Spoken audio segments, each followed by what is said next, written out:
Estamos ao vivo. Muito boa tarde, tudo ótimo. Vamos continuar aqui a nossa conversa em cima do livro Os Segredos da Mente Milionária, parte 3, né? Já conversamos sobre... Já tivemos 2 lives, né? Onde falamos aqui sobre a parte inicial aqui do livro, né? De explicando o que é o modelo financeiro, o que são as crenças sobre dinheiro, por que é importante você entender sobre isso. E hoje a gente vai começar a ver quais são as diferenças de pensamento entre quem é rico e quem é pobre. E é o seguinte, tem até um trecho aqui que a gente já vai conversar daqui a pouco, onde o autor aqui, ele fala assim, olha, cara, esse é um livro que não dá para você acompanhar aqui sendo muito melindroso, sabe? Não dá, porque fala algumas coisas assim, muito diretas, sabe? Às vezes, né, a gente não quer, vamos dizer assim, chatear ninguém, fica usando palavras melhores. Mas, cara, aqui a ideia é ser direto ao ponto para ser algo realmente prático, tá? Então, diferença de pensamento entre ricos e pobres. Eu falo isso também porque eu lembro já fiz um estudo desse livro, inclusive, mas há algum tempo, uns 2 anos atrás, e eu lembro que algumas pessoas falavam, não, você não pode falar pobre, tem que falar humilde, não sei o quê. Bom, né? Vamos lá. Vocês estão me ouvindo bem, né? Ó, a Cleusa, gratidão, Cleusa, já falei, olha, deixe seu like. Isso aí. A Cleusa já tá ligada nos Paranauê aqui, sabe que o like é importante, porque quando você dá o like, o YouTube entende que esse vídeo foi relevante, está sendo relevante para você, e ele mostra esse vídeo para outras pessoas também. Essa conversa está acontecendo aqui também no Instagram, tá? Pessoal que tá vindo do Instagram, boa tarde. De preferência, assistam pelo YouTube. A experiência lá é um pouco melhor. Beleza? Vamos lá. Sempre antes de começar aqui, eu vou ler a frase que para mim resume o porquê que é importante você estudar, né, fazer esse estudo que a gente está fazendo aqui agora. Que é o seguinte, olha. Logo aqui no comecinho do livro, diz assim: se o modelo financeiro que existe no seu subconsciente não estiver programado para o sucesso, nada que você aprenda, saiba ou faça terá grande importância. Por isso que a gente está estudando isso aqui. Se você caiu, né, de paraquedas aqui, não assistiu os primeiros, é bem importante você assistir para entender exatamente tudo, mas isso aqui resume bem, tá? Não adianta fazer a coisa, imagina uma coisa aí que você sabe, nossa, isso aqui dá dinheiro demais. Cara, se você não tiver programado no seu subconsciente o sucesso, a prosperidade, não adianta. Vai dar um jeito somente vai dar um jeito de sabotar para você não alcançar aquilo. Basicamente isso, tá?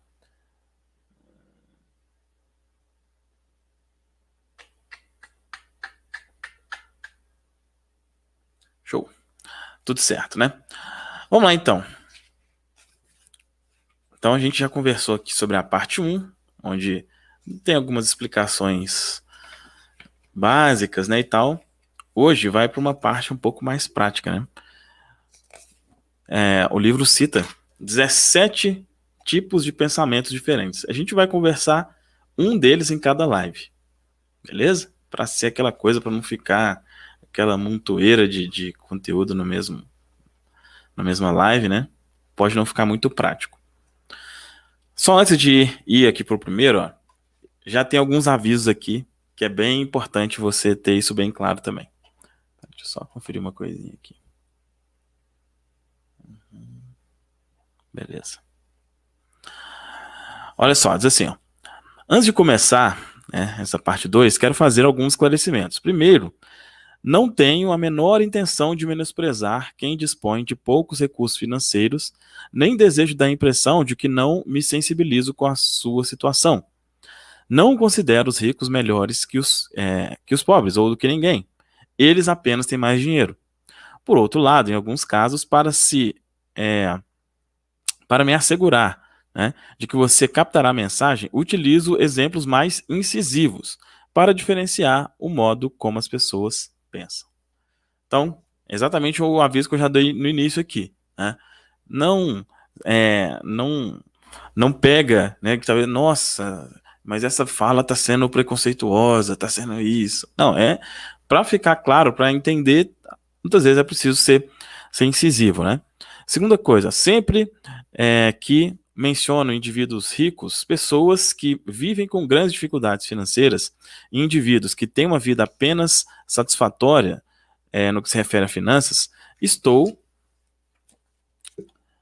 me referindo unicamente à sua mentalidade e sua maneira característica de pensar e agir, e não à quantidade de dinheiro que elas têm, ou o seu valor para a sociedade. Terceiro, exponho a questão de maneira generalizada. Sei muito bem que tem que nem todo rico, assim como nem toda pessoa que dispõe de recursos financeiros limitados ou simplesmente satisfatórios, como apresento em alguns exemplos. Repito, meu objetivo é destacar as diferenças entre as mentalidades para ter a certeza de que você entenderá os princípios e conseguirá utilizá-los. Isso é bem importante também, né? Porque sempre tem a pessoa que fala assim: ah, mas eu conheço um fulano que ele é rico e não pensa assim. Ou, eu conheço uma pessoa que tem dificuldade financeira e que ela pensa desse jeito aí, como rico, mas não conseguiu nada. A gente aqui, toda regra tem sua exceção, beleza? Aqui a gente está trabalhando com a regra, com um todo. Você vai, por exemplo, né, a gente sempre fala assim, na maioria das vezes, quando você quer enriquecer, você quer ganhar muito dinheiro mesmo, você vai ter um negócio. Aí vai vir alguém e falar: ah, mas eu conheço um fulano que não tem um negócio. Claro, sempre vai ter isso, tá? Sempre vai ter. Então aqui tá falando de uma forma generalizada mesmo. Quarto, de modo geral, menciono com menos frequência a visão de classe média, porque este costuma ser um híbrido de formas que os ricos pensam e da mentalidade pobre. O meu propósito, insisto, é que você se conscientize do lugar que ocupa na escala e raciocine como os ricos, caso queira ser como eles. Quinto, você pode ter a impressão de que muitos princípios dessa seção do livro têm mais a ver com hábitos e ações do que com formas de pensar. Mas lembre-se, as ações provém dos seus sentimentos, que provém dos seus pensamentos. Consequentemente, toda ação que conduz à riqueza é precedida de um modo de pensar que segue esta mesma direção. E último, quero que você se disponha, isso aqui é extremamente importante, tá? Quero que você se disponha a abrir mão da ideia de que está certo. Ou seja, que aceite deixar de fazer as coisas do seu modo. Por quê? Porque a sua forma de agir fez com que você chegasse exatamente à situação em que está agora. Caso deseje um pouco mais dessa experiência, continue a se conduzir à sua maneira. Mas, se ainda não enriqueceu, talvez seja a hora de considerar uma alternativa indicada por alguém que tem muito dinheiro e já colocou milhares de pessoas na estrada da fortuna. A decisão é sua. Então, olha só, é meio incisivo, mas é a verdade, né? Não adianta você querer estudar aqui, ver, não, legal, legal, legal, mas tipo assim, não, mas eu penso assim mesmo e pronto, né? Então, por exemplo, a gente já vai conversar aqui sobre esse primeiro pensamento, essa primeira diferença. Se você chegar aqui e falar: eu penso assim mesmo e não tô nem aí, não vai adiantar de nada, obviamente, né? Mas, como diz lá também o nosso amigo Einstein, né? Loucura é querer resultados diferentes fazendo sempre as mesmas coisas.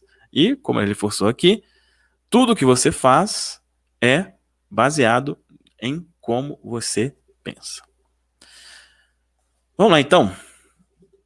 O primeiro pensamento, e aqui o primeiro mencionado aqui no livro, não que seja o primeiro em uma ordem, tá? O primeiro é o seguinte, ó. As pessoas ricas acreditam na seguinte ideia: eu crio a minha própria vida. As pessoas de mentalidade pobre acreditam na seguinte ideia: na minha vida as coisas acontecem. Eu crio minha própria vida. Mentalidade pobre. Na minha vida, as coisas acontecem. Vamos lá. Se você quer enriquecer, é imperativo acreditar que está no comando da sua vida, em especial da sua vida financeira. Caso contrário, você tem uma crença enraizada de que exerce pouco ou nenhum controle sobre a sua própria vida e, consequentemente, de que exerce pouco ou nenhum controle sobre o seu sucesso financeiro. Já reparou que, em geral, são as pessoas que têm uma condição financeira difícil, as que gastam mais dinheiro com jogos lotéricos? Elas realmente acreditam que a riqueza cairá no colo quando as bolinhas com seus números forem sorteadas. Às vezes passam a noite coladas na tela da televisão, esperando ansiosamente pelo sorteio, para ver se dessa vez a fortuna finalmente lhes sorriu. E claro, é claro que todo mundo quer ganhar na loteria, e até os ricos jogam de vez em quando para se divertir.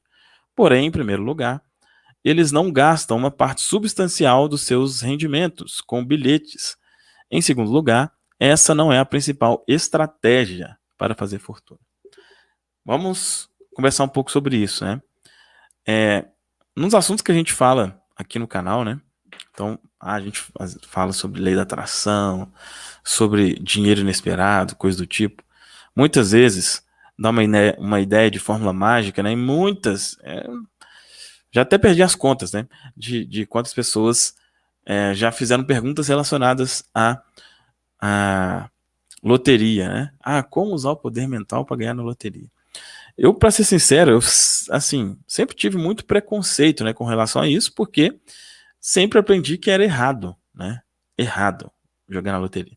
Hoje eu acredito ser errado, né? Errado é muito relativo, né? O que é certo, o que é errado. Então não tenho absolutamente nada contra. O que para mim, o que eu sou contra, o que para mim é o ruim, é o que falou aqui. É quando a pessoa acredita que ela só pode enriquecer ganhando na loteria. Ela não coloca outra possibilidade, né?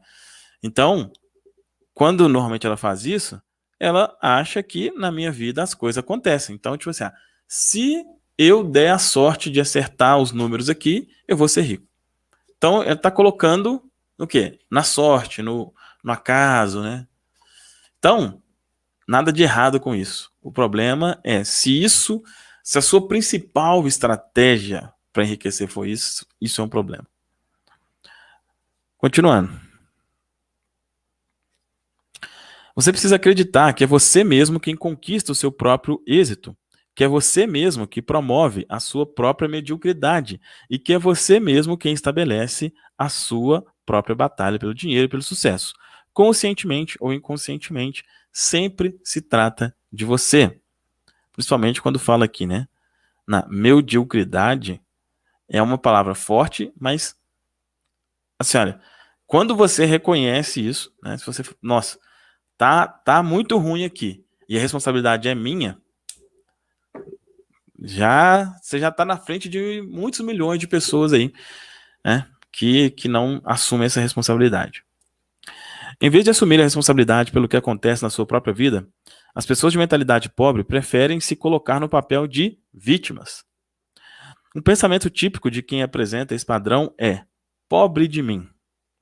Assim, por força da lei da intenção, é literalmente isso o que as vítimas conseguem ser: pobres. Então, a intenção, muitas vezes a pessoa está emanando. Se ela fala pobre de mim, coitado de mim, isso, aquilo, a intenção dela é exatamente ser isso. E se ela, né, ela vai precisar de fatores externos para comprovar isso que ela está falando para ela, que ela é uma coitada e tudo mais. Repare que eu disse que elas se colocam no papel de vítimas. Não afirmei que são vítimas. Na minha opinião, ninguém é vítima.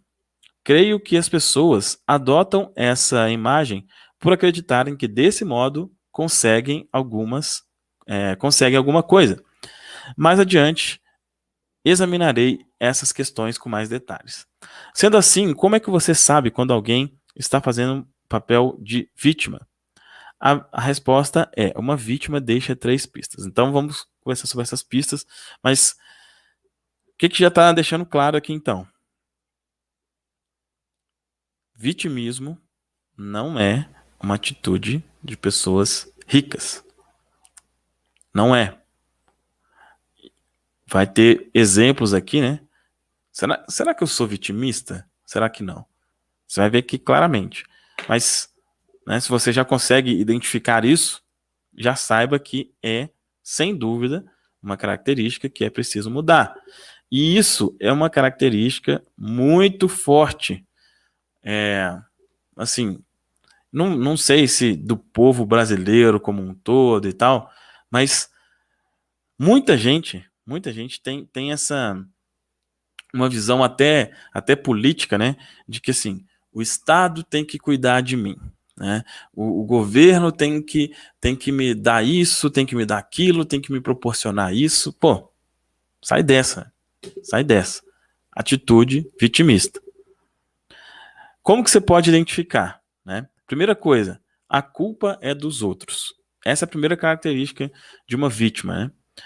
Então, o que a vítima faz? Olha, a vítima põe culpa na economia, no governo, na bolsa de valores, nos seus corretores, no ramo de negócio em que atua, no patrão, nos empregados, no gerente, nos diretores da empresa, no serviço de atendimento ao cliente, no departamento de entregas, no marido, na mulher, no sócio, em Deus e, é claro, nos pais.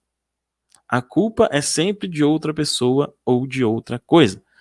O problema é, invariavelmente, alguém ou alguma coisa. O problema é sempre alguém ou alguma outra coisa, nunca ela própria.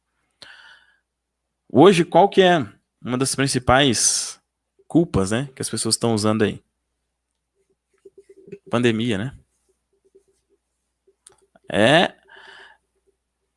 A pandemia é vamos dizer assim, nossa, pro vitimista, maravilhoso. É claro que é uma coisa séria. Aqui a gente está falando especificamente sobre questão financeira, beleza? Nós estamos falando da questão de saúde e tudo mais, que obviamente é uma questão muito séria. Só que o que acontece? Nesse período, aconteceram algumas coisas, né? Alguns negócios tiveram que se reinventar. Só que muitas pessoas, para não se reinventar, colocam, mas nessa pandemia também não tem jeito. Como assim não tem jeito? Como assim não tem jeito? Tem muita gente prosperando nesse momento. Eu faço parte de um grupo de mentoria e ontem a gente teve um encontro que foi muito bacana. E tem uma menina lá que ela trabalha com festas. Ela entende muito bem de festas e ela ensina outras pessoas a ganharem dinheiro fazendo festa. Só que nesse momento de pandemia, muita gente está, né, as festas são, vamos dizer assim, desaconselhadas, né? Mas pequenas festas estão acontecendo. E ela falou, olha, eu tenho uma aluna aqui que no ano passado, se for juntar do período da pandemia até hoje, ela fez, se não me engano, ela falou 380 festas nesse período. O que o vitimista vai fazer? Nossa, não dá para ter festa, não tem como, ai meu Deus, me ajuda aí. A pessoa que não tem atitude vitimista, ela vai falar, cara, como que eu posso resolver isso? Como a responsabilidade é minha, como eu posso resolver isso? Ah, beleza, não dá para fazer festa como era antes, tá? Que tipo de festa, vamos dizer, dá para fazer hoje? Ah, não. É permitido fazer festa com até 10 pessoas, beleza. Então, eu vou bolar uma forma aqui de fazer a festa para até 10 pessoas, tal. A pessoa só vai ter essa atitude se ela tiver o pensamento de protagonista. Se ela tiver o pensamento de vítima, ela não vai fazer nada. Ela vai reclamar, ela vai xingar, ela vai fazer um bocado de coisa. Né? E vai reclamar por que o governo não dá tantos mil por mês para ela. Né?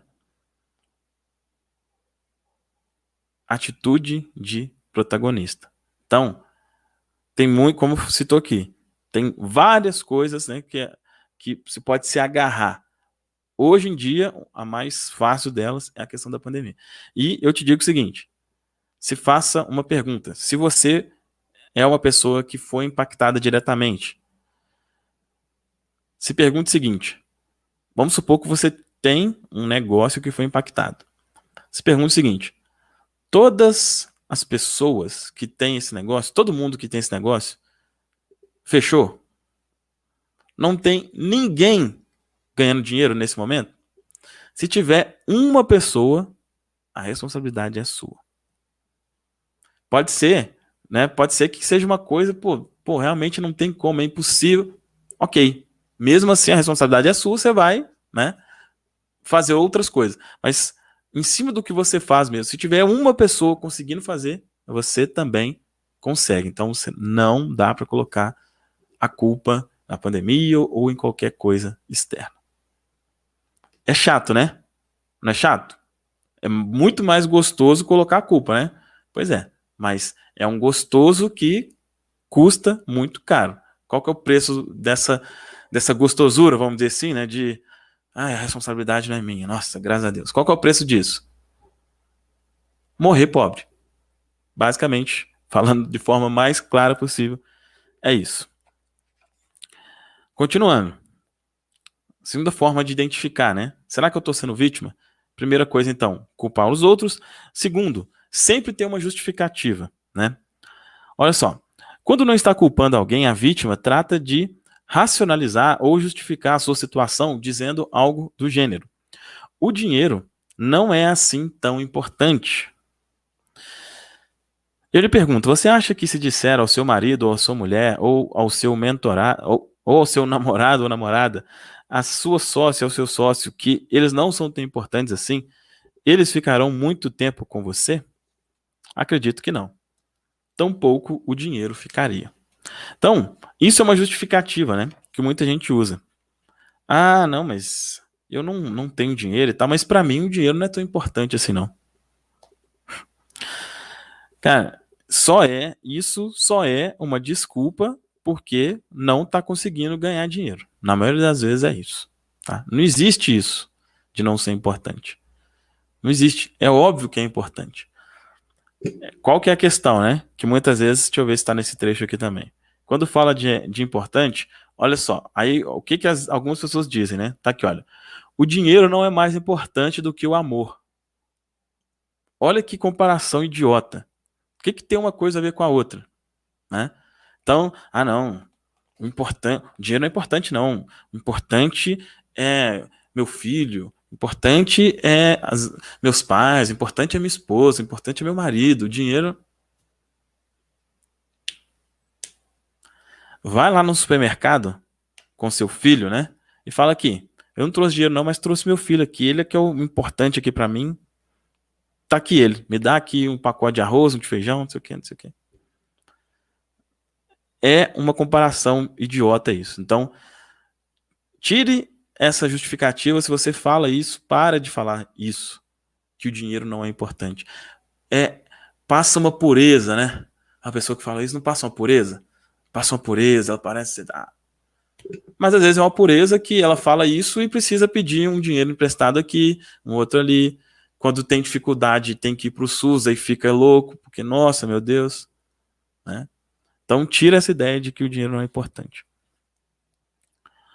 Eu tinha marcado outras coisas aqui, mas já vamos passar para o próximo para ficar uma coisa mais dinâmica aqui mesmo. Qual que é a terceira atitude de quem é vítima? Se queixar, né? Ó, queixar é a pior coisa que alguém pode fazer para a sua saúde e riqueza. A pior mesmo. Por quê?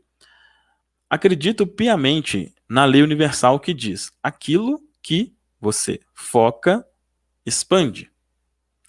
Quando você se queixa, no que você está concentrado? Naquilo que está certo ou no que está errado na sua vida? Obviamente, está dando destaque ao que está errado.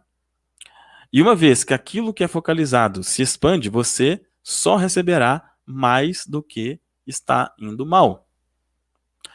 Muitos professores da área de desenvolvimento pessoal falam sobre a lei da atração, né? Ela diz que os iguais se atraem. Isso quer dizer que, quando alguém reclama, está, na realidade, atraindo coisas ruins para a sua vida.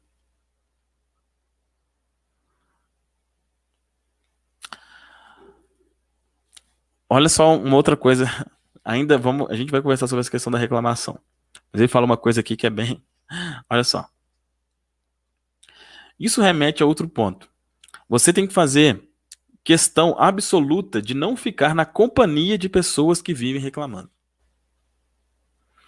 Se tiver uma grande necessidade de estar perto de uma delas, não se esqueça de se proteger com um guarda-chuva de aço.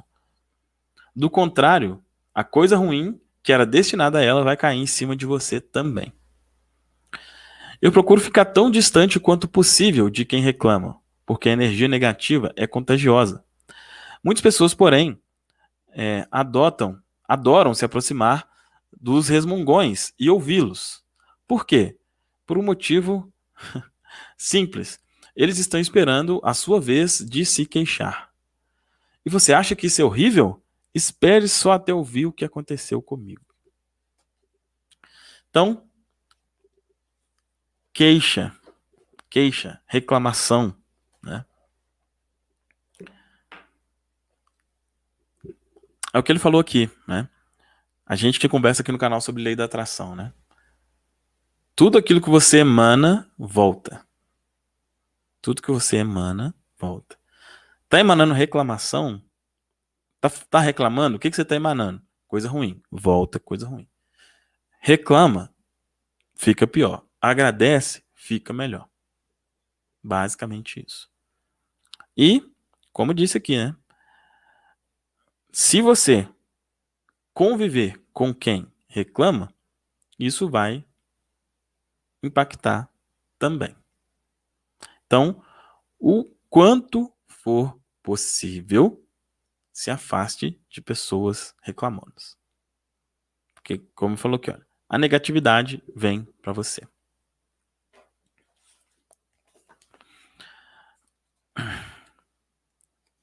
E aí, ele cita aqui também sobre a questão de ser vítima, né? Já estamos fechando aqui, olha. É isso aí, 27 minutos, a intenção é essa. Sobre o porquê do vitimismo, né? Olha, por outro lado, ser vítima tem suas recompensas.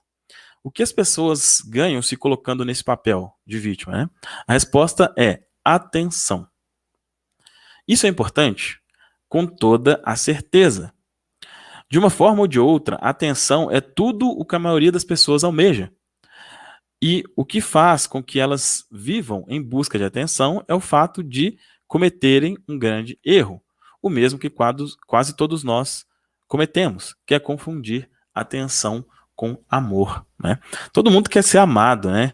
Quer que as pessoas gostam, né, da gente e tal. Todo mundo quer isso, né? Só que as pessoas muitas vezes fazem isso de uma forma errada, né? Ela acha que assim, eu vou me fazer de vítima aqui, vou me fazer de coitado, eu vou isso, e aí as pessoas vão ficar com dó de mim, e isso. Cara, que grande merda, né? Vamos ser sinceros. Então, não faz sentido, né?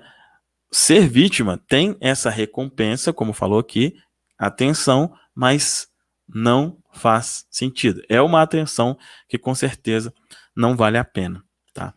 Então, primeiro pensamento é esse. Vamos frisar aqui. Qual pensamento você precisa ter? Eu crio a minha própria vida. Eu crio a minha própria vida. E não na minha vida as coisas acontecem. Aqui, esse livro trabalha bastante com a questão de declaração, né? Como que eu coloco esse pensamento na minha mente, né? Aí a declaração que ele sugere aqui, olha, eu mesmo crio o meu próprio grau de sucesso financeiro. Eu tenho uma mente milionária. Eu mesmo crio o meu próprio grau de sucesso financeiro. Eu tenho uma mente milionária. Essa é a declaração que ele sugere para instalar essa crença na sua mente, né? E cada uma aqui dos capítulos tem também uma ação envolvida, né? Aí a ação aqui é a seguinte, ó, toda vez que você se vir culpando alguém, se justificando ou se queixando, passe o dedo indicador na frente da sua garganta, no sentido horizontal, para se lembrar de que esse comportamento pode vir a causar a sua degola financeira. Embora esse gesto pareça rude, ele não é pior do que o mal que você faz a si próprio ao responsabilizar as pessoas, se justificar e reclamar, e o ajudará a se livrar desses hábitos destrutivos. Então, qual que é a primeira ação que ele sugere aqui? Reclamou, se colocou no papel de vítima, faz assim, opa. Isso é uma forma de programação mental, tá? Quando você faz isso e você coloca um sinal aqui, você está mostrando para essa... Opa, isso aqui não é legal. É uma forma de programar. Isso aqui que eu estou fazendo, isso que eu acabei de fazer, essa reclamação, isso não é legal. Segunda atitude, faça um controle. Ao final de cada dia, liste por escrito um fato que tenha sido positivo e outro que tenha sido negativo. Depois, escreva a resposta para a seguinte pergunta: como eu criei cada uma dessas situações?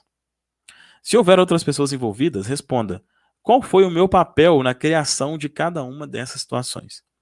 Esse exercício o manterá responsável por sua vida e consciente das estratégias que estão funcionando a seu favor e das que estão contra você. Então, como assumir realmente a responsabilidade? Uma coisa positiva, uma coisa negativa. Como que eu criei isso daqui? Tanto positivo como negativo. O que isso vai... Isso vai te deixar consciente, né? Especialmente ali com relação ao negativo. Opa, peraí, então eu fiquei pensando isso aqui, eu fiz isso, eu criei isso. Beleza. Já é uma forma de você mudar essa atitude. E quando for algo positivo, da mesma forma, né? Você replicando aquilo. Ok? É isso. Amanhã a gente vai conversar sobre o segundo pensamento.